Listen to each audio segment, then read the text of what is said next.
ধন্যবাদ সবাইকে। হিন্দু ভাইদের নমস্কার আর মুসলিমদের সালাম। বন্ধুগণ, আমার নাম অমল রায়, আমার বাড়ি কলকাতা। আমি আমার জীবনের গল্পটা শুরু করার শুরুতে আপনাদেরকে আমার পরিবারের বিষয়ে জানিয়ে রাখি।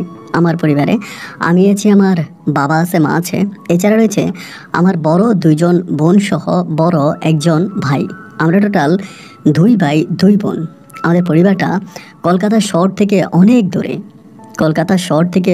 দূরে, কোনো এক ছোট্ট ডিস্ট্রিক্টের কোনো এক ছোট্ট গ্রামের এক নিম্ন মধ্যবিত্ত পরিবার। আমার বাবা পেশায় একজন ব্যবসায়ী। আমার বাবা আমাদের এই এলাকাতে বিভিন্ন ধরনের ব্যবসা বাণিজ্য করে, মানে আমাদের এলাকার সাথে আমার বাবার কলকাতা শহরের অনেক ধরনের ব্যবসা বাণিজ্য আছে। এই নিয়ে ছোটোবেলায় আমার দিনগুলো খুব ভালোই কাটে, সুখে শান্তিতে আর আদর ভালোবাসায়। বাবা মা পিসি সবাই আমাকে অনেক বেশি ভালোবাসে। এরকম করতে করতে আমি একটা পর্যায়ে অনেকটাই বড় হয়ে যাই, এবং বড় হয়ে যাওয়ার পরে আমার স্কুল জীবন থেকে আমার খুব ঘনিষ্ঠ একজন বন্ধু আছে, যার নাম হচ্ছে রেজাউল। রেজাউল মুসলিম ধর্মাবলম্বী একজন ছেলে, তারপরেও রেজাউলের সাথে আমার সম্পর্কটা যেন ভাইয়ের মতো। আমরা দুজনেই ছোটবেলা থেকে একই স্কুলে পড়াশোনা করতাম, এবং একজন আরেকজনের সাথে ভাই আর বন্ধুর মতো সম্পর্ক। কেউ যেন কাউকে একটা মুহূর্ত না দেখলেও বাঁচে না। আমাদের পাড়াতে রেজাউল এবং আমার সম্পর্ক দেখে সবাই মনে করে যে আমরা সম্ভবত একই ধর্মের মানুষ, কিন্তু রেজাউল মুসলিম আর আমি হচ্ছি হিন্দু। এমন করে দিন আর রাতগুলো কাটতে কাটতে রেজাউল আর আমি মিলে একই স্কুল থেকে এসএসসি পরীক্ষা দিই, এবং আমার এসএসসি রেজাল্টও অনেক বেশি ভালো হয়, সাথে সাথে রেজাউলেরও। রেজাউল আর আমার এসএসসি রেজাল্ট আউট হওয়ার পরে আমরা তখন আমাদের এলাকারই একটা কলেজে ভর্তি হই। রেজাউল আর আমি মিলে একই সাথে পড়াশোনা করতাম, একসাথে আমরা 2 বন্ধু সাইকেল দিয়ে আমাদের কলেজে যেতাম, এবং একইভাবে সাইকেল দিয়ে কলেজ থেকে ফিরতাম। রেজাউলের সাথে আমার সম্পর্ক আত্মার আত্মীয়র মতো ছিল। এমন করে সময়গুলো কাটতে কাটতে আমরা তখন ইন্টার ফার্স্ট ইয়ার থেকে ইন্টার সেকেন্ড ইয়ারে উঠি। ইন্টারমিডিয়েটের সেকেন্ড ইয়ারে ওঠার পরে একদিন হঠাৎ করে রেজাউল আমাদের কলেজের মাঠে আমাকে বলতেছে, অমল, আমার মনে হয় বেশ কয়েকদিন আমার তোকে ছাড়া থাকতে হবে। কথাটা শোনার পরে আমার ভিতরটা কেমন জানি নাড়া দিয়ে উঠলো। আমি মনে হয় যেন মনের ভিতরে একটা পেন পেলাম, একটা কষ্ট পেলাম। জিজ্ঞেস করলাম কেন, অনেক দিন কেন আমাকে ছেড়ে থাকতে হবে? আমাকে বলে আমি বাংলাদেশে যাব। আমার না ছোটোবেলা থেকে বাংলাদেশ নিয়ে অনেক কৌতূহল। আমি বাংলাদেশের মুভি দেখি, বাংলাদেশের নাটক দেখি, বাংলাদেশের বিভিন্ন ধরনের টেলিফিল্ম দেখি, কিন্তু কেন জানি আমি জানি না যে বাংলাদেশটা আমাকে টানে। আমি বাংলাদেশ কথাটা শুনলেই না ইমোশনাল হয়ে পড়ি। বাংলাদেশের মানুষ, বাংলাদেশের ভাষা, বাংলাদেশের সব কিছু আমাকে পাগল করে তোলে। আমার বন্ধু রেজাউল যখন বলল বাংলাদেশে যাবে, আমি তখন সাথে সাথে ওকে জিজ্ঞেস করলাম বাংলাদেশে কোথায় যাবে? ও আমাকে বলে রংপুর একটা ডিস্ট্রিক্ট আছে, আমি ওই রংপুর ডিস্ট্রিক্টে যাব আমার দূর সম্পর্কের এক বোনের বাড়িতে। আমি তখন বললাম যে আমি জানি ওর এক দূর সম্পর্কের বোনকে, মানে ওর দূর সম্পর্কের এক চাচাতো বোনকে বাংলাদেশে বিয়ে দিয়েছে। তো আমি তখন বললাম যে ভালো কথা, তুই যাবি, তা ওইখানে যেতে হবে কেন? বলে আমার বোনের শ্বশুরবাড়িতে যাব, কয়েকদিন ওখানে থাকবো, এরপর আবার চলে আসবো। আমি সাথে সাথেই দেরি না করে ওরে বললাম যে রেজাউল আমাকে সাথে করে নিয়ে যাবি? ও তখন হাইসা বলতেছে যে ওখানে যাওয়ার জন্য পাসপোর্ট লাগে, ভিসা লাগে। তা আমার তো আর পাসপোর্ট ভিসা সব কিছু আছে, তুই যাবি কেমন করে? আমি তখন বললাম তো আমি পাসপোর্ট করব। বলে পাসপোর্ট করে ভিসা লাগাতে অনেক সময় লাগবে, এত সময় দেওয়া যাবে না, আমার বোন অসুস্থ, আমি খুব তাড়াতাড়ি যাব। আমি তখন রেজাউলকে বললাম বন্ধু তুই আমার ছাড়া যাইস না, তুই যদি আমাকে ছাড়া চলে যাস তাহলে আমি সত্যি অনেক বেশি কষ্ট পাবো। আমি তোর কাছে অনুরোধ করি তুই আমাকে সাথে করে নিয়েই যাবি, তুই আমাকে ছাড়া যাবি না।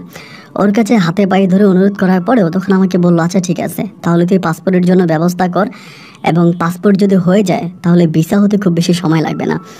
এরপরে আমি আমার আধার কার্ড সহ যত রকমের সরকারি কাগজপত্র আছে সব দিয়ে পাসপোর্টের জন্য অ্যাপ্লিকেশন করি। রেজাউল আমাকে সহযোগিতা করে, এবং রেজাউলের সহযোগিতায় একটা সময় আমার পাসপোর্ট হয়ে যায়, এবং পাসপোর্ট হলে পরে আমরা তখন ভিসার জন্য অ্যাপ্লাই করি। রেজাউলের সাথেই তখন আমার ভিসাটাও হয়ে যায়। আমার ভিসা হওয়ার পরে আমার পরিবার থেকে তখন সম্পূর্ণভাবে নিষেধ করে দেওয়া হয় যে আমাকে বাংলাদেশে পাঠাবে না, কারণ আমরা হচ্ছে বিধর্মী মানুষ, মানে হিন্দু ধর্মের মানুষ। আমার বাবা মা বাংলাদেশকে একটু অন্যভাবে দেখে, তারা মনে করে বাংলাদেশে অনেক জঙ্গলি বসবাস করে, মানে জঙ্গলি বলতে বিভিন্ন ধরনের আপনার মুসলিম ধর্মের মধ্যে কিছু খারাপ মানুষ থাকে, তারা বসবাস করে, এবং তারা হিন্দুদেরকে পেলে মেরে ফেলবে, এরকম একটা ভয় ভীতি আমার মায়ের মাঝে কাজ করে। তো আমার বাবা মা দুজনেই আমাকে নিষেধ করে দিল যে না বাংলাদেশে যাওয়া যাবে না। খুবভাবে যখন আমাকে মানা করে দিল, নিষেধ করে দিল, আমার ভিতরটাই তখন খুব বেশি কষ্ট হতে শুরু হলো যে আমি বাংলাদেশে যাব, আমার বন্ধু রেজাউলের সাথে বাংলার বাতাসে ঘুরে বেড়াবো, বাংলার মুক্ত বাতাসে নিঃশ্বাস নিব, কিন্তু পরিবার আমাকে যেতে দিবে না, এটা তো হতে পারে না। বা আমি তখন ভীষণভাবে কষ্ট পেলাম এবং কান্নাকাটি করতে শুরু করলাম। এত বড় বয়সে হয়েও আমি কান্নাকাটি করছি। তো আমার বড় বোন তখন একটু মায়া লাগলো। আমার বড় বোন তখন আমাকে বলল যে ঠিক আছে তোকে পাঠাবো, কিন্তু তুই তাড়াতাড়ি ফিরে আসতে হবে। এখন ঠিক আছে, আমি যাবো আর চলে আসবো, আমি কি ওখানে বেড়াতে যাব নাকি, মানে বেশি দিন থাকবো না, চলে আসবো। তা এই বলার পরে আমি তখন আমার বোনের সাথে, আমার বড় বোন তখন আমাকে টাকা পয়সা দিল এবং বড় বোনের কাছ থেকে টাকা পয়সা নিয়ে দেন আমার বন্ধু রেজাউলের সাথে তখন আমি আমার জীবনে এই প্রথম স্বর্ণালী বাংলাদেশের জন্য রওনা দেই। এবং আমরা এয়ারপোর্টে, মানে কলকাতা থেকে আমরা বিমান যোগে আমরা ঢাকাতে আসি এবং ঢাকা এয়ারপোর্টে আসার পরে এয়ারপোর্ট থেকে নেমে আর আমি আমার বন্ধু বাসে করে আমরা তখন ওই রংপুরের উদ্দেশ্যে রওনা দিই। আমার যতটুকু মনে আছে, নন এসি একটা বাস ছিল, বাসের জানালার পাশে আমি আর আমার বন্ধু দুজনেই বসে আছি, মুক্ত বাতাসে নিঃশ্বাস নিচ্ছি এবং বাংলাদেশে তখন মনে হচ্ছিল যেন কোনো একটা মানে একটা শীতকালের মৌসুম ছিল এবং কোনো একটা পাকা ধানের মৌসুম ছিল। আমার মাঝে মনে হচ্ছে যে আমরা যে রাস্তা দিয়ে যাচ্ছি ওই রাস্তার পাশে পাকা ধানের গন্ধে আমার মনটা আনন্দে মেতে যাচ্ছে এবং মুগ্ধ হয়ে যাচ্ছিলাম। এমন করে যেতে যেতে আমরা প্রায় রাত্র 3টা থেকে 3:30টার মধ্যে রংপুরে গিয়ে পৌঁছাই এবং রংপুরে বাস স্ট্যান্ড নামার পরে আমরা সকাল অবধি ওখানে অপেক্ষা করি। সকালের পরে আমরা তখন রংপুর শহর থেকে আমার ওই বন্ধু রেজাউলের বোনের বাড়ির উদ্দেশ্যে রওনা দিই। দেখা গেল কি যে আমাদের ভাষাটাও না খুব বেশি পরিবর্তিত না, রংপুরের লোকাল ভাষার সাথে পারস্পরিক সম্পর্ক রেখে তখন আমরা কথা বলতেছি এবং কথা বলতে বলতে একটা পর্যায়ে সকালবেলা আমার ওই রেজাউল বন্ধুর বোনের বাড়িতে গেলাম এবং বোনের বাড়িতে যাওয়ার পরে তার বোন এবং তাদের ওই আত্মীয় স্বজনরা তারা আমাদেরকে পেয়ে ভীষণভাবে আনন্দিত। তো আমি ওখানে যাওয়ার পরে রেজাউলকে বললাম যে রেজাউল, তোর কাছে আমার একটা অনুরোধ আছে, মানে আমি যে হিন্দু ছেলে এটা কিন্তু তুই ওখানে বলিস না, কারণ আমার কাছে মনে হয় হিন্দু কথাটা শোনার পরে হয়তো বাংলাদেশের সব মানুষ আমার সাথে ঠিকমতো কথা বলবে না, আমার কাছ থেকে একটা মানে দূরত্ব বজায় রাখবে, আমার সাথে কথা বলতে চাইবে না। এই বিষয়টা তখন আমার কাছে মনে হলো আর কি। দেন মনে হওয়ার পরে আমি রেজাউলকে বললাম যে তুই বলবি যে আমার নাম হচ্ছে হাবিব এবং আমি মুসলিম। তো আমারে বলে তুই কি মানে আমাকে বলে তুই সমস্যা হবে না? তো না, আমার সমস্যা হবে কেন, আমি নিজেকে মুসলিম দাবি করতে স্বাচ্ছন্দ্য বোধ করি, কোনো সমস্যা নাই।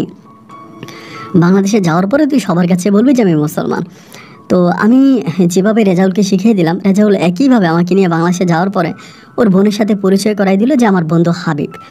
তো আমি যেহেতু রেজাউলের সাথে দীর্ঘদিন ধরে আমার বন্ধুত্বপূর্ণ সম্পর্ক আছে এবং আমাদের পাড়াতে হিন্দু মুসলিম মানে উভয় আছে, এই জন্য মুসলিমদের ধর্মটানা সম্বন্ধে আমি অনেক কিছু জানি, যেমন আমি সূরা কেরাতগুলো পড়তে পারি এবং অনেক কিছু আমি জানি।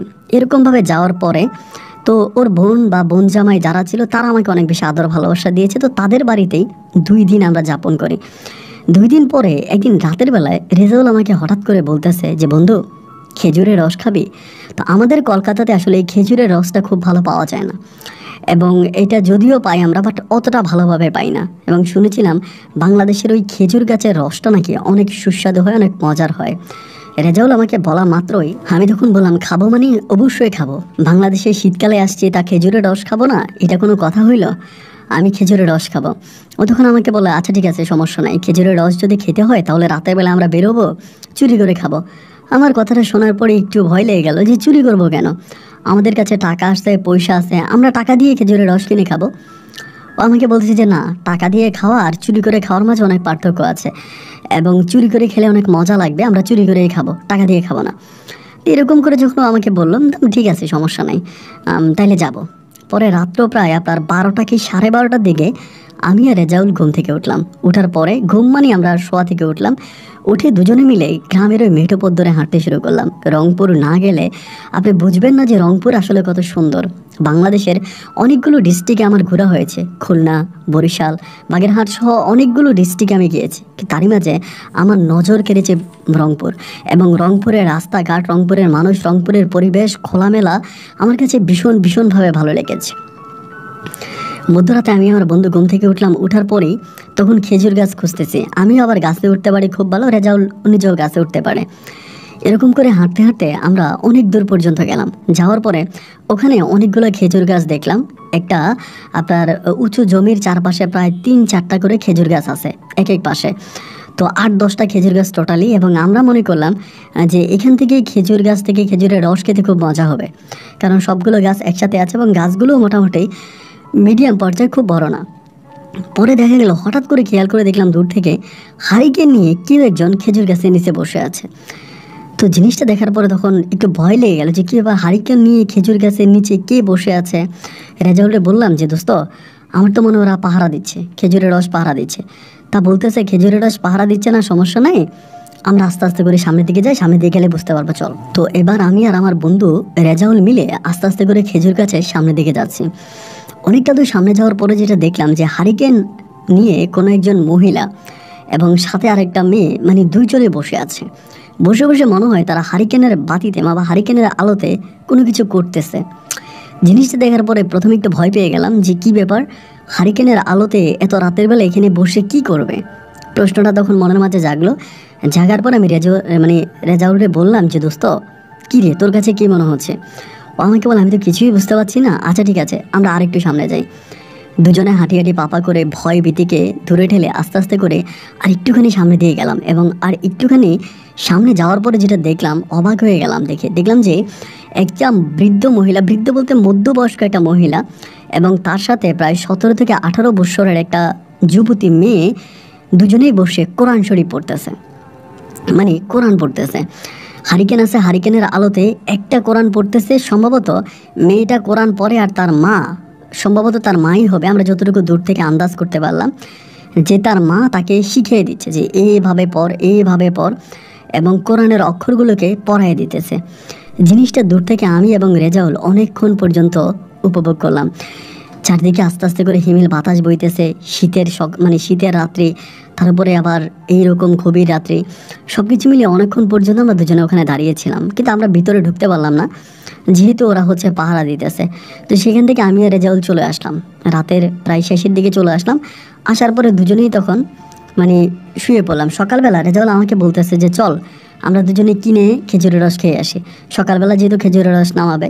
আমি বললাম যে না, রস যেহেতু খাবো পরিকল্পনা করছি, তাহলে অবশ্যই রাতের বেলা চুরি করে রস খাবো, চুরি করে রস খাবো, এইভাবে খাবো না। আমার বন্ধু রেজাউল তখন আমাকে বলতেছে, আরে চুরির কি প্রয়োজন, চুরির তো কোনো দরকার নাই, আমরা দুজনে মিলে এমনিতেই রস খেতে পারবো, আমরা টাকা দিয়ে কিনে খাবো, চল। আমি বললাম যে না, যেহেতু চুরি করার প্ল্যানিং করেছে, তা চুরি করেই খেজুরের রস খাবো, চুরি ছাড়া খাবো না। ও আমাকে যতভাবেই বললো খেজুরের রস সেভাবে খাওয়ার জন্য, আমি ওর কথা রাজি হলাম না। এবং রাজি না হওয়ার পরিপ্রেক্ষিতে এর পরের দিন, এরপরে রাত্রি একইভাবে আমি আর রেজাউল আবারও গভীর ওই গুটগুটে অন্ধকার রাতের বেলায় খেজুরের রস খাওয়ার জন্য আবারও সেই খেজুর গাছের নিচে গেলাম, খেজুর গাছের এলাকাতে গেলাম। সেদিনও একইভাবে সে আগের মতোই দেখে আসছে যে কোনো এক মেয়ে এবং তার মা মিলে খেজুর গাছ পাহারা দিচ্ছে, এবং তারা ওখানে বসে বসে কোরআন পড়তেছে। তো দূর থেকে ওই দিন তারা কোরআন যে পড়তেছে, একটু শব্দ করে পড়তেছে, একটু লাউডলি পড়তেছে। তো মোটামুটি তখন আমার কাছে জিনিসটা অনেক ভালো লাগলো, দূর থেকে তাদের ওই কোরআন পড়া শুনলাম। রাত্রিবেলায় রাত 2-3টা পর্যন্ত আমরা ওই দিনও ওই খেজুর গাছের নিচেই অপেক্ষা করতেছিলাম, কিন্তু মা আর মেয়ের পাহারার কারণে আমরা খেজুর গাছ পর্যন্ত পৌঁছাতে পারি নাই। একটা পর্যায়ে আমার কাছে ওই দিন রাতে হঠাৎ করে মনে হলো, মেয়েটাকে হারিকেনের আলোতে যতটুকু দেখেছিলাম আমার মেয়েটাকে খুব ভালো লাগছে, একদম লাল, খুব সুন্দর একটা মেয়ে, চেহারাটা অনেক সুন্দর ছিল। আমি ওই রাতের বেলায় প্ল্যানিং করে ফেলি, আমার বন্ধু রেজাউলকে বলি যে রেজাউল, আমি ওই মেয়েটারে বিয়ে করব, মেয়েটার আমার খুব ভালো লাগছে। রেজাউল তখন আমার বলতেছে, তুই তো হিন্দু ছেলে, তা তুই মুসলিম মেয়েরে কেমনি বিয়ে করবি? আমি বললাম না, আমি মুসলিম হয়ে যাব, প্রয়োজনে মুসলিম হলেও আমি মুসলিম মেয়েটারে বিয়ে করব। ও তখন হাইসা বলতেছে, এইরকম হলে তোর ভাই বোনরা কলকাতায় গেলে আমাকে মেরে ফেলবে, এটা হতেই পারে না। আমি বললাম যে না বন্ধু, দেখ মেয়েটাকে আমার খুব ভালো লেগেছে, এই মেয়েটা এত সুন্দর করে কোরআন পড়ে, এবং হারিকেনের ওই বাতিতে, হারিকেনের ওই আধো আলোতে মেয়েটাকে এতটাই ভালো লেগেছে, আমি ওর সাথে প্রেমের সম্পর্কে জড়াতে চাই, ওকে আমি বিয়ে করতে চাই। আমার বন্ধু তখন আমাকে বললো, আচ্ছা ঠিক আছে, এতই যদি তুই মেয়েটার প্রতি এক্সাইটেড বা পাগল হয়ে গেলে, আচ্ছা ঠিক আছে, সমস্যা নাই, এই মেয়েটাকে দেখার জন্য আমরা একটা দিন ফিক্সড করি, আমরা দিনের বেলায় মেয়েটাকে একটু দেখবে এবং দেখে শুনে বুঝবে যে মেয়েটা আসলেই কেমন। যদি দিনের বেলায় দেখতে ভালো লাগে তাহলে তোর সাথে প্রেম করাই দিব। রেজাউল যখন আমাকে এরকম করে বললো, আমি তখন বললাম যে ওকে ফাইন, ঠিক আছে, তাহলে কবে যাওয়া যায়, আমরা কবে যাব এবং কবে মেয়েটাকে দেখব। এবং পরের দিনে আমরা তখন কী করলাম, দুজনে মিলে মেয়ের বাড়ির আশেপাশে হাঁটাচলা করতে শুরু করলাম। তো মেয়ের বাড়ির আশেপাশে যখন হাঁটাচলা করতেছি, তো বাড়ির মধ্যে তো অনেক লোকজন থাকে, যেহেতু বাঙালি বাড়ি এবং মুসলিম বাড়ি, তা আমাদেরকে কিছু ছেলে ফেলে ওখানে ফলো করলো যে আমরা সকালে ঘুরতেছি। তো এখানে রেজাউলের আবার আপনার যে বাড়িতে গেছে, ওর বোনকে যে বাড়িতে বিয়ে দিছে, ওই বাড়ির আরেকটা ছেলে আমাদের সাথে ছিল। তো যার জন্য আর খুব বেশি একটা সমস্যা হয়নি বলে আমরা ওখানে ঘোরাফেরা করতেছি, কথাবার্তা বলতেছি। এমন করতে করতে প্রায় দিনে 9:30 কি 10টার দিকে ওই মেয়েটা আবার ওই সময় আপনার সরিষার ক্ষেত করেছিল। মানে মাঠের মধ্যে প্রচুর পরিমাণে সরিষার ফুল ফুটে আছে। এত যে সুন্দর পরিবেশ ভাই, আমার কাছে মনে হয় যেন চোখের সামনে এই দৃশ্যগুলো আমার এখনও ভাসে। আমি এখন এই দৃশ্যগুলোকে ভুলতে পারি না। দেন আমি তখন এই সরিষা ক্ষেতের পাশে দাঁড়িয়ে আছি এবং ওই মেয়েটা তখন একটা ছাগলের দড়ি হাতে করে, মানে একটা ছাগল নিয়ে মেয়েটা তখন সকালবেলা বাড়ি থেকে বের হইছে। এত সুন্দর লাগতেছিল ভাই, আমার কাছে মনে হয় যেন আমি দুনিয়াতে বসেই না একটা পরী দেখতে পাচ্ছিলাম। আসমানের পরী দেখতে কতটা সুন্দর এটা আমি জানি না, তবে আমার দৃষ্টিতে ওই মেয়েটা এতটাই সুন্দর ছিল যে তার দেখে আমার চোখে নজর ফিরে না। একটা পর্যায়ে রেজাউলকে জিজ্ঞেস করলাম, রেজাউলের সাথে যে ছেলেটা ছিল ওর বোনের বাড়ির, ওরে জিজ্ঞেস করলাম যে মেয়েটার নাম কি। এই প্রথম ওই ছেলের মুখে জানতে পারি যে ওই মেয়ের নাম হচ্ছে গিয়ে তাসলিমা আক্তার। তো যাই হোক, আমার কাছে খুব ভালো লেগেছে এবং জিজ্ঞেস করলাম যে মেয়েটা কি করে। বলে মাদ্রাসায় আগে পড়াশোনা করতো, এখন আর পড়াশোনা করে না, এবং বাবা মায়ের একমাত্র মেয়ে, ওর বাবা মা দুজনেই আছে, বাবা মায়ের একমাত্র মেয়ে, তার কোনো ভাই বোন নাই, এবং ওর বাবা মাঠে ঘাটে কাজ করে, গ্রামের কৃষক, এবং ওর মাও খুব ভালো একজন মহিলা। গ্রামের সব মহিলাদের সাথে ওর মায়ের ভালো সম্পর্ক, ওর মা এবং ওরা দুজনেই খুবই ভালো একটা ফ্যামিলি। তো এরকম করে দূর থেকে প্রায় 1 দিন 2 দিন 3 দিন করে দেখতে দেখতে এই তাসলিমের প্রতি আমি এতটাই মুগ্ধ হয়ে পড়ি, মানে এতটাই ওর প্রেমে মাতোয়ারা হয়ে পড়ি যে আমার কাছে মনে হয় যে আমি তাসলিমাকে বউ বানিয়েই বাংলাদেশ থেকে কলকাতাতে ফিরব। এরকম একটা পরিকল্পনা, মানে এরকম একটা ইচ্ছা তখন আমার নিজের মাঝে জাগে। তাহলে ভাবলাম যে কী করা যায়, কীভাবে ইচ্ছাটাকে পূরণ করা যায় এবং কীভাবে এটা নিয়ে সামনের দিকে যাওয়া যায়। 1 দিন 2 দিন 3 দিন করতে করতে অনেকগুলো দিন পাস হয়ে গেল, কিন্তু কোনোভাবে তাসলিমার সামনে দাঁড়িয়ে তাসলিমাকে ভালোবাসি কথাটা বলতে পারলাম না। এমন করে সময়গুলো কাটতে কাটতে পরে রেজাউলদের বাড়িতে, মানে রেজাউলের বোনের বাড়ি যে ছেলেটা ছিল, ওর নাম ছিল সাকিব, ও তখন বলতেছিল যে ভাইয়া আমি তাসলিমার সাথে আপনারা কথা বলাই দিব, কিন্তু আমারে কি দিবেন বলেন। আমি বললাম তুমি যেটা চাও তোমরা সেটাই দেবো। বলে আমার 200 টাকা দিবেন, তা আমি তাসলিমের সাথে আপনার কথা বলাই দিব। আমি বললাম 200 টাকা কাবেটা, লাগলে 500 টাকা দিব, সমস্যা নাই, প্রয়োজনে ইন্ডিয়ান 500 রুপি দিয়ে দিব। তা বলে যে আচ্ছা ঠিক আছে, তাহলে আমি কালকে বিকালে তাসলিমের সাথে আপনার কথা বলাই দিব, আপনি অমুক জায়গায় থাকেন, আমি আপনার ডাইকে নিয়ে যাব। তো রেজাউল একটু ভয় পাচ্ছে, রেজাউল বলতেছে যে না প্রয়োজন নাই, এখানে কথা বলতে গেলে আবার কী ধরনের সমস্যা হয় মানে বলা যায় না। মানে রেজাউল একটু ভয় পাচ্ছিল। রেজাউল ভয় পাওয়ার পরেও আমি তখন সাকিবের সাথে সাথে ওই দিকে গেলাম, মানে মেয়েটার বাড়ি ওই দিকে গেলাম। যাওয়ার পরে আপনার আসরের নামাজের পরে মেয়েটা তখন কি করে, আপনার ঘাস খাওয়াচ্ছে, ছাগলের ঘাস খাওয়াইতেছে। এই মুহূর্তে রেজাউল তখন, মানে আমার ওই সাকিব তখন আমাকে ডাক দিছে, ইশারা দিছে। ইশারা দেওয়ার পর আমি তখন আস্তে আস্তে করে ওই দিকে গেলাম, এবং এই মেয়েটা আমাকে দেখা মাত্র খুব লজ্জা পেয়ে গেছে, মানে অনেকটা লজ্জা পাইছে। লজ্জা পাওয়ার পরে মাথার মধ্যে ওড়না ছিল, মানে ওড়নাটা ছিল ঘাড়ের উপরে, ওড়নাটা তখন মাথার মধ্যে দিয়ে দিছে। মাথার মধ্যে ওড়না দিয়ে নিচের দিকে তাকিয়ে আছে, কোনো কথা বলে না, একদম চুপচাপ। আমি তখন বললাম যে কী নাম আপনার বোন? পরে বলতেছে আমার নাম তাসলিমা। তো বলে যে আপনার নাম কি? আমি বললাম যে আমার নাম হাবিব। তা বলে আপনি কি ওদের সাকিবদের বাড়িতে আসছেন? আমি বলি হ্যাঁ। বলে আপনাদের বাড়ি কি কলকাতা? আমি বললাম হ্যাঁ আমার বাড়ি কলকাতা। তো মেয়েটা আমাকে তখন বলে যে কলকাতা দেখতে কেমন, মানে কলকাতার মানুষ কীরকম, আপনারা কি আমাদের মতো চলাফেরা করেন, আমাদের মতো খাওয়া দাওয়া করেন, আপনাদের ঘর বাড়িগুলো আমাদের মতো, আপনাদের ওখানকার রাস্তাঘাট এসব কি আমাদের মতো? তাসলিমার মুখে এই সমস্ত কথাবার্তাগুলো শুনতে শুনতে আমার তখন অনেক হাসি পাইল, মানে আমি হাসতে শুরু করলাম, এবং হাসতে হাসতে একটা পর্যায়ে ওই যে আপনার জমির যে আইল হয়, আইলের মধ্যে বসে আমি তখন তাসলিমার সাথে কথা বলতে শুরু করলাম। একটু একটু একটু একটু করে অনেকক্ষণ ধরে ওর সাথে আমি কথাবার্তা বললাম, এবং আমাদের ওই কথাবার্তা বলার ধরন দেখে ওখান থেকে সাকিব উঠে চলে গেল। একটু পরে চারদিকে অন্ধকার ঘিরে আসলো, সন্ধ্যা হয়ে গেল। দূর থেকে বাতাসের সঙ্গে ভেসে আসলো মাগরিবের আজানের ওই শব্দ। তাসলিমা তখনই উঠে যাবে, ছাগল নিয়ে বাড়ির দিকে যাবে। আমারে বললো আমি চলে যাব। আমি বললাম তুমি কি কালকে আবারও আসবা আসরের নামাজের পরে? বলে আচ্ছা ঠিক আছে, কালকে আবার আসবো। এর পরের দিন আবারও একইভাবে আসরের নামাজের পরে তাসলিমা আসছে। ওই দিন আর সাকিব আমাকে সাহায্য করা লাগে নাই, আমি একাই ওখানে গেলাম, এবং যাওয়ার পরে ও তখন সরিষা ক্ষেতের পাশে ওর ছাগলটাকে বেঁধে দিল, ওইটা ওখানে ঘাস খাচ্ছে। এবং আসর থেকে মাগরিব পর্যন্ত অনেক লম্বা একটা সময় আমি তখন আইলের মধ্যে বসে তাসলিমার সাথে আমার মনের মাদুলিতে মিশে থাকা রং বেরঙের ওই কথাগুলো বলে যাচ্ছিলাম। কথাগুলো বলতে বলতে আমার কাছে মনে হয় কেমন যেন আমি তাসলিমার মাঝে হারিয়ে যাই। দিন আর রাতগুলো এভাবে কাটতে কাটতে প্রায় 10 দিনের মতো আমি কলকাতা থেকে বাংলাদেশে থাকি, এবং ওই 10 দিনে তাসলিমার সাথে আমার সম্পর্কটা এতটাই গভীর হয়ে যায়, এতটাই মাতোয়ারা হয়ে পড়ি আমি ওর প্রতি, মানে দুজনকে এতটাই ভালোবাসি যে আমি কোনোভাবেই তাসলিমাকে ছেড়ে কলকাতায় যেতে পারবো না। আমার বন্ধু রেজাউল আমাকে বারবার বোঝাচ্ছিল যে এরা বাঙালি, এরা মুসলিম, এটা করা ঠিক হবে না, তুই চলে যাবে। রেজাউল আমাকে বারবার বোঝাচ্ছিল, কিন্তু আমি কোনোভাবে রেজাউলের কথার মূল্য দিচ্ছিলাম না। আমি ওকে বারবার একটা কথাই বলতেছিলাম যে আমি তাসলিমাকে নিয়েই যাব, কারণ তাসলিমাকে আমার খুব ভালো লাগছে। ওই সময়তে কিন্তু তাসলিমের সাথে কিন্তু আমার প্রেম হয়ে গেছে। তাসলিমের সাথে কিন্তু আমার প্রেম ভালোবাসা হয়ে গেছে। তাসলিমের সাথে আমার গভীর প্রেম চলতেছে, ওই সময়টাতে গভীর প্রেম চলতেছে। প্রতিদিন আসরের নামাজের পরে আমি চলে যাই সরিষা ক্ষেতের আইলের উপরে, ওইখানে বসি এবং তাসলিমাও বসে, আমরা দুজনে ঘন্টার পর ঘন্টা ভালোবাসার কথাবার্তা বলি। ও কিন্তু তখনই জানতো যে আমি মুসলিম, ও কিন্তু জানতো না যে আমি হিন্দু ছেলে। এমন করেই সময়গুলো কাটতে কাটতে একদিন আমি তাসলিমাকে ডিরেক্টলি প্রস্তাব দিলাম যে তাসলিমা, তুমি তো জানো আমার বাড়ি কলকাতায়, এবং কলকাতায় আমি চলে যাব আমার পরিবারের কাছে, আমার আব্বা আম্মার কাছে। তো আমি যে ওখানে যাব, আমি ওখানে যাওয়ার সময় তোমাকে আমার সাথে করে নিয়ে যেতে চাই, তুমি কি আমার সাথে যাবা? এটা বলার পর তখন আমার দিকে খুব একটু অবাক নজরে তাকায় থেকে আমাকে বলে, আমি তো কখনো কলকাতায় যাইনি, আর আমি যদি যাই তাহলে আমার আব্বা আম্মার কী হবে, আমার আব্বা আম্মা কি মানবে?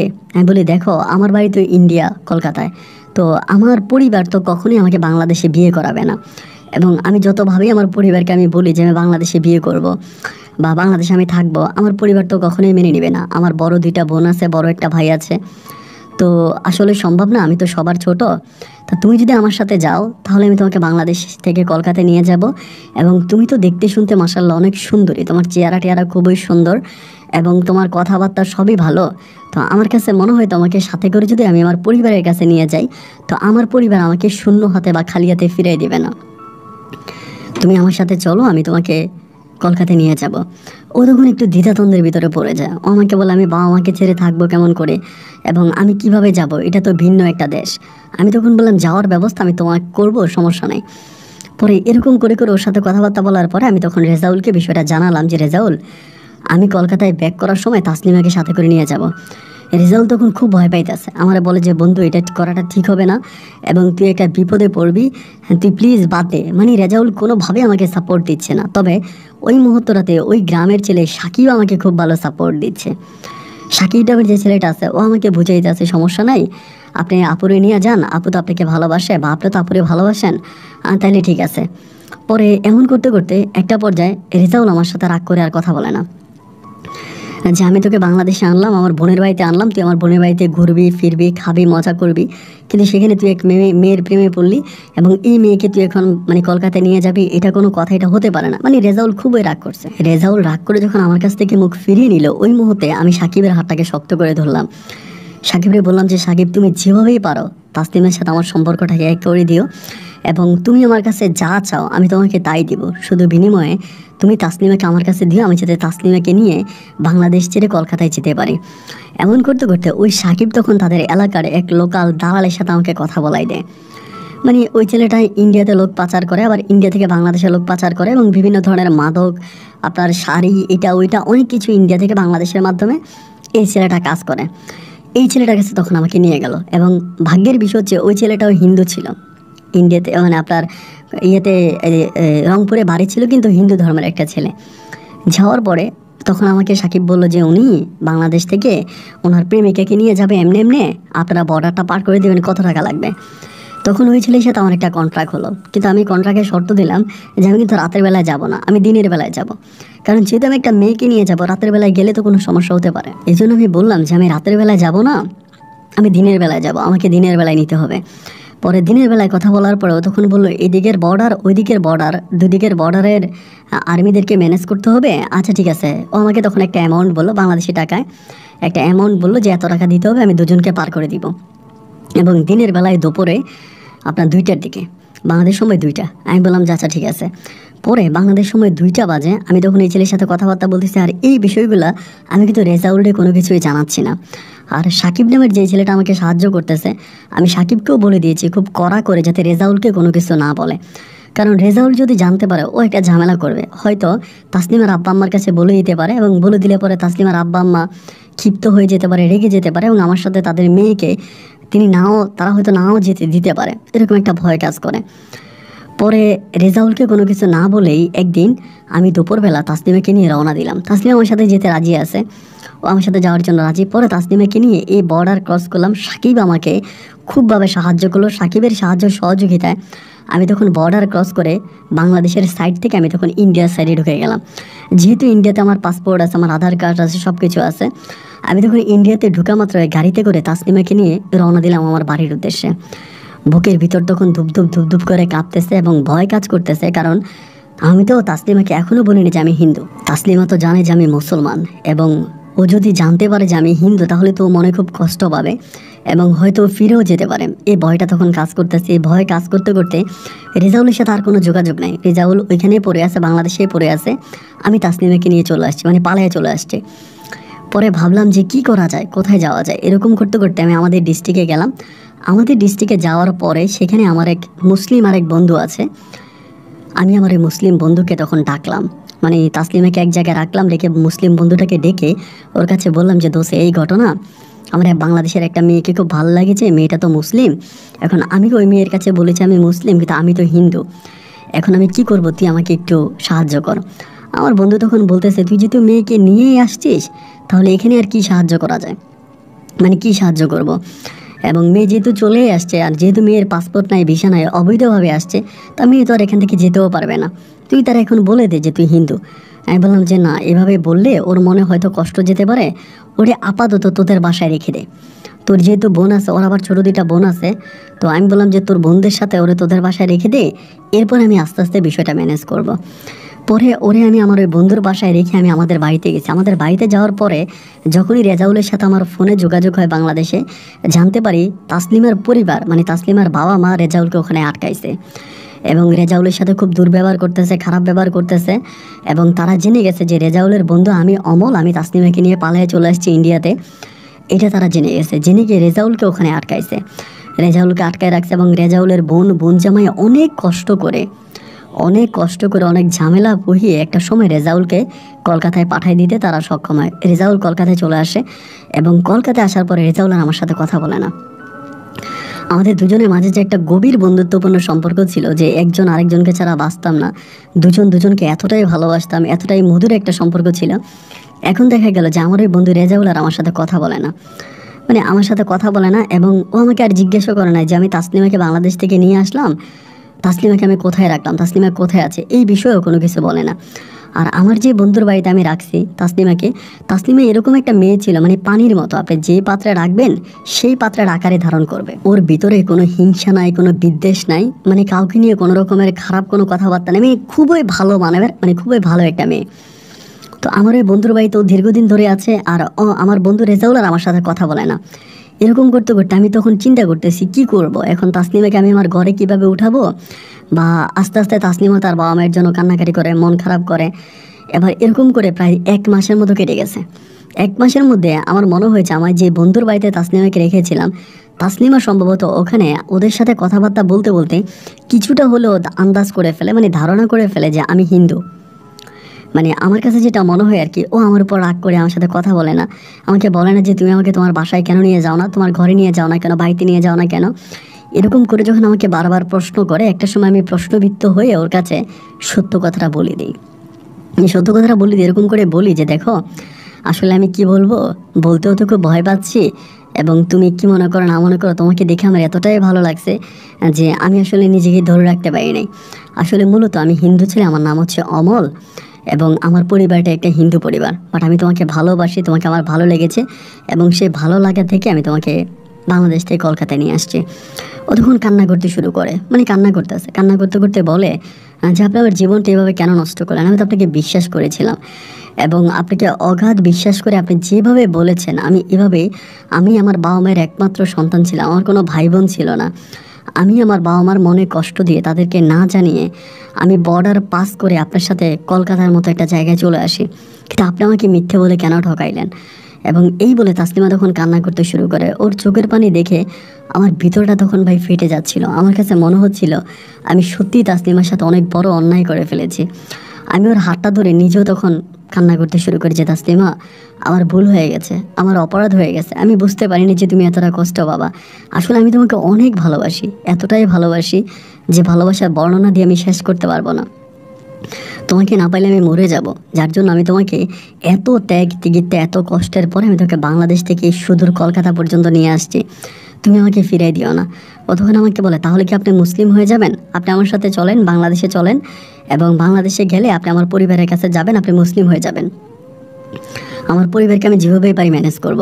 আমি তখন বললাম, তুমি কি পাগল হয়ে গেছো? রেজাউল কত কষ্টের পরে বাংলাদেশ থেকে আসছে, তুমি কি জানো? এই মুহূর্তে আমি যদি তোমাকে নিয়ে কলকাতা থেকে বাংলাদেশে যাই, তাহলে তোমার যে আত্মীয় স্বজন বা যারা আছে তারা তো আমাকে মেরে ফেলবে। তারা তো কোনোভাবে আমাকে মানে তোমার সাথে আমার সম্পর্কটা মেনে নেবে না, তারা তো আমাকে মেরে ফেলবে। এখন আমি কি করব বলো?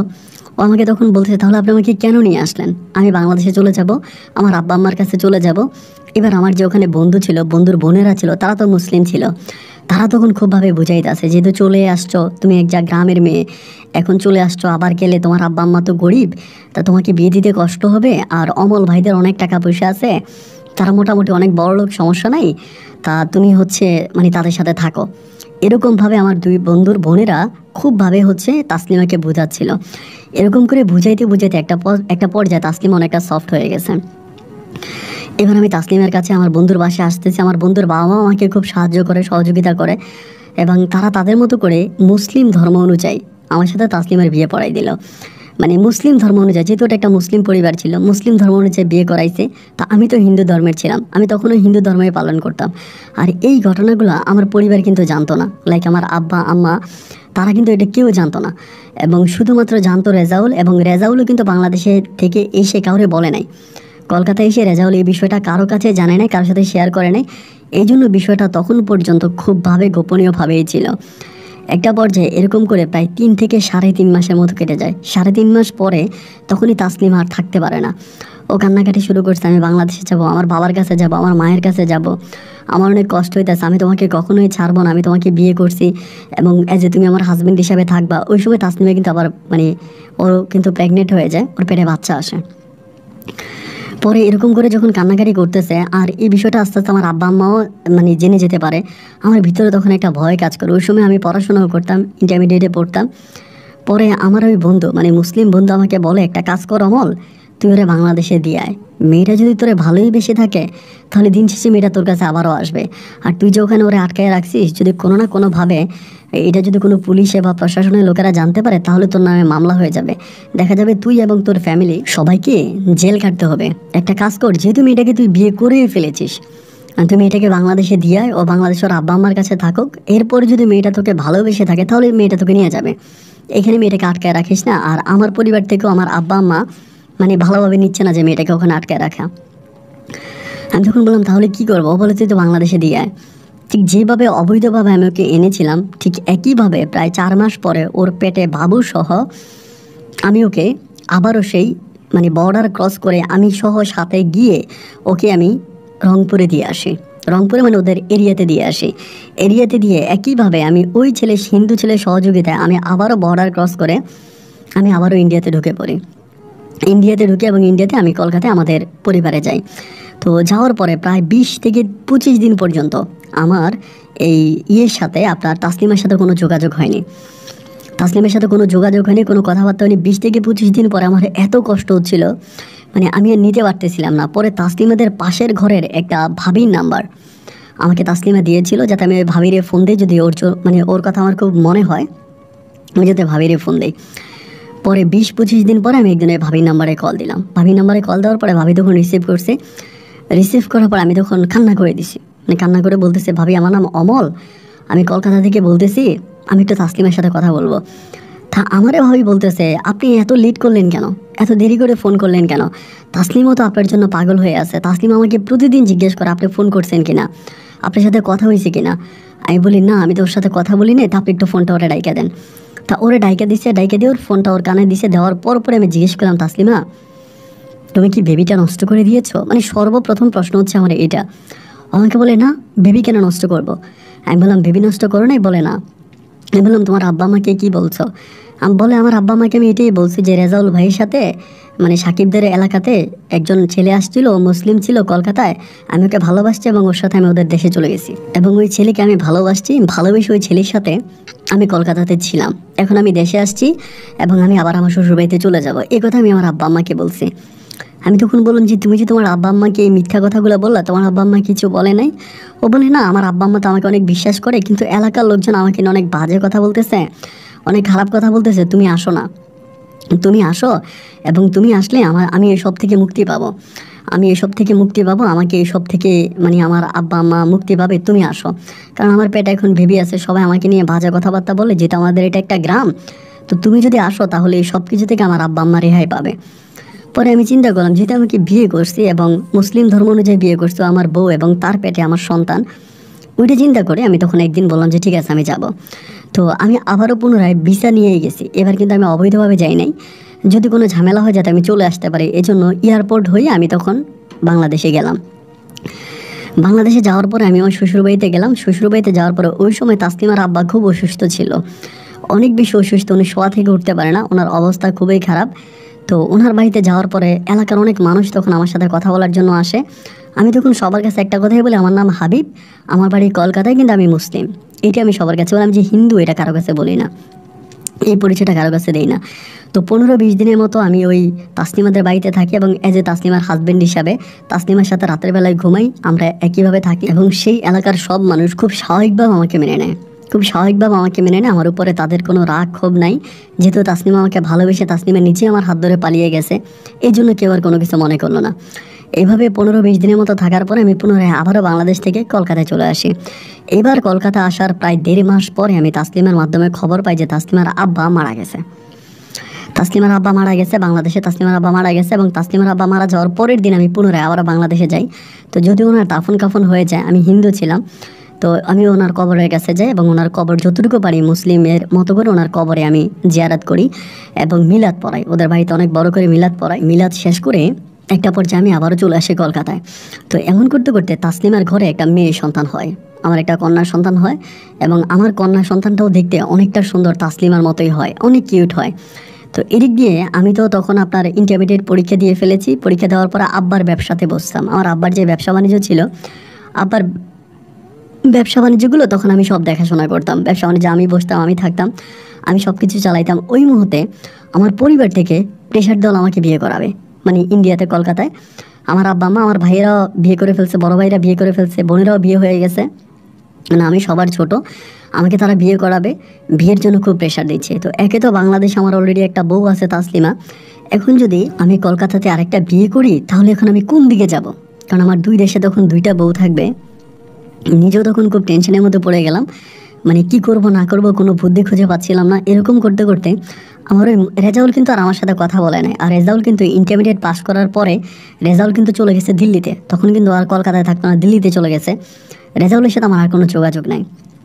পরে আমার কিছু মুসলিম বন্ধু আছে আমাদের পাড়ায়, ওদের সাথে তখন আলোচনা করলাম যে এখন কি করা যায়, আমি তো এরকম একটা ঝামেলায় পড়ে গেছি, আমি তো মেয়েটারে বিয়ে করলাম এবং ওর ঘরে একটা সন্তানও হয়েছে, ও বাংলাদেশে থাকে, আমি কলকাতায় থাকি, এখন দুজনের মাঝে তো এরকম একটা সম্পর্ক, এখন আমার পরিবার আবার আমাকে বিয়ে করার জন্য এখানে উঠে পড়ে লাগছে, আমাকে বিয়ে করাই দিবে।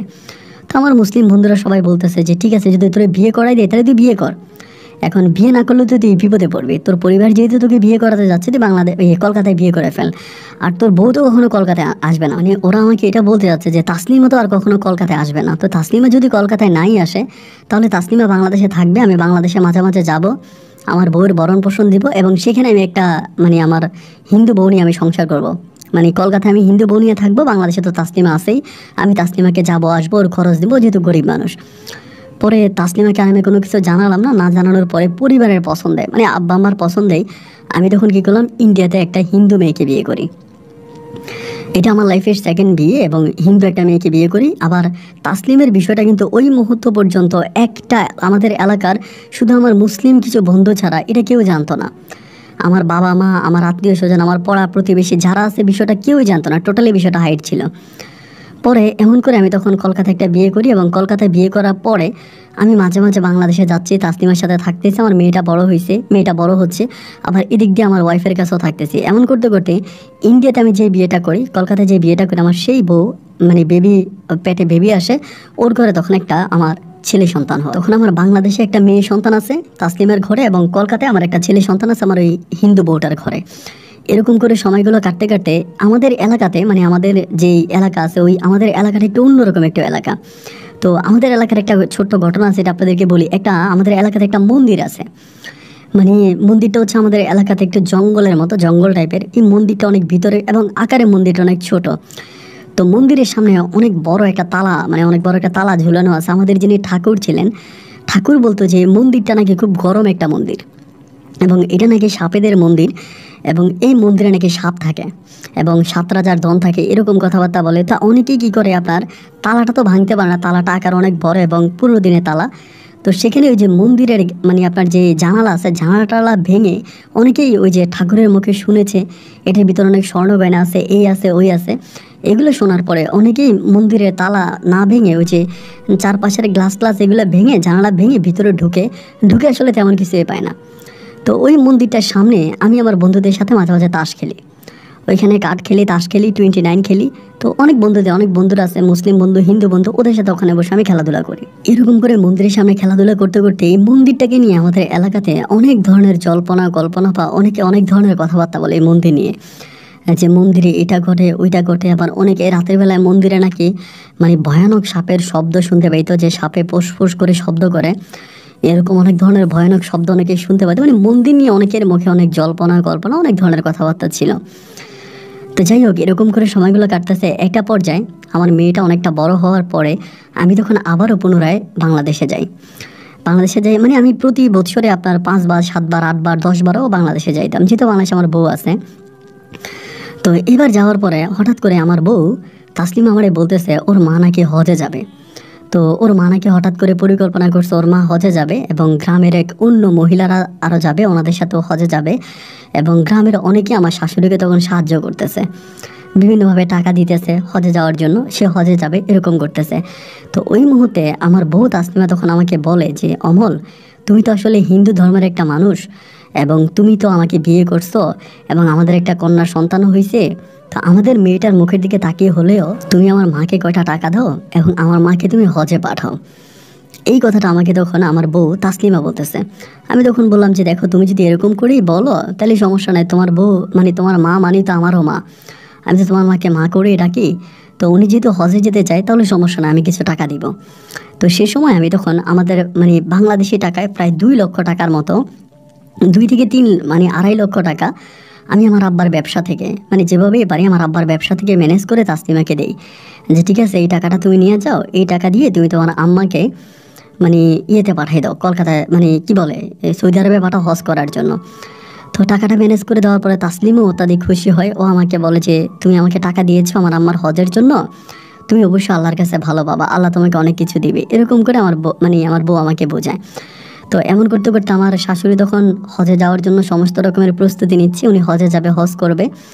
তো এবার আমিও বাংলাদেশে গেছি, বাংলাদেশে গিয়ে ওনাকে আমি ঢাকা এয়ারপোর্টে পৌঁছায় দিয়ে আসছি।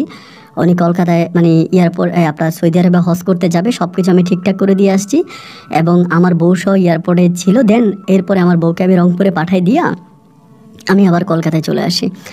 কলকাতায় এসে আমি আমার আব্বার দোকান দেখাশোনা করি, আবার এদিক দিয়ে আমার বাচ্চা আছে এই কলকাতাতে, আমার বউ আছে, আমি ওদেরকে দেখাশোনা করতেছি। এরকম করতে করতে আমার শাশুড়ি তখন হজে ছিল, এবং হজ শেষে একটা পর্যায়ে শাশুড়ি তখন বাংলাদেশে আসে। তো আমার বউ তখন আমাকে ফোন করে যে অমল, আমার আম্মা তো আসছে, তা তোমাকে বলতেছে যে তুমি একটু আসার জন্য, তোমাকে আমার আম্মা দেখবে। ওই মুহূর্তটা পর্যন্ত কিন্তু আমার শাশুড়ি জানতো না যে আমি আসলেই হিন্দু ধর্মের একটা ছেলে। আমার শাশুড়ি তখনও আমাকে হাবিব বলে ডাকতো, যে উনি জানতো যে আমার নাম হাবিব, উনি তখনও জানতো না আমি যে হিন্দু বা আমার নাম অমল। তো যাই হোক, এরপরে উনি আসার পরে আমি তখন হজ শেষ করে যখন বাংলাদেশে আসছে, আমি তখন কলকাতা থেকে বাংলাদেশে গেছি। রংপুরে যাওয়ার পর আমার শাশুড়ি আমার জন্য দোয়া করছে, অনেক কিছু করছে। এরকম করতে করতে হঠাৎ করে দেখলাম আমার মেয়েটার হাতে এক ধরনের একটা চাবি, মানে চাবিটা একটু ভয়ানক টাইপের, একটু বড় ধরনের একটা চাবি। আমার মেয়ে চাবিটা দিয়ে খেলতেছে মাটির মধ্যে। তা আমি বললাম যে মা, এই চাবিটা তুমি কই পাইছো দেখি। চাবিটা তখন আমি হাতে নিলাম। আমার শাশুড়ি বলে আমি চাবিটা পাইছি সৌদি আরবে।